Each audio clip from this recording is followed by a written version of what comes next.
হে ভাই, ভাই, আমি তো খুব টেনশন আছি বুঝছেন।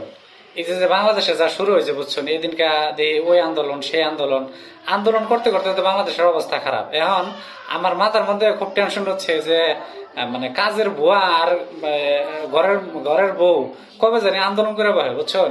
এই যে যে যদি আন্দোলন করে বহে যে কাজের বুয়া মহিলা আমিও মহিলা, তাহলে ওই আমারও যে অধিকার তারও সেই অধিকার, তাহলে দুইজনের অধিকার যদি সমান সমান ভাবে চায়, তাহলে এই আন্দোলন করতে করতে যদি এই অধিকারও তারা মানে আন্দোলনমুখী করে দেয়, তাহলে তো মানে অবস্থাটা কোন দিকে যাবো কোন যদি।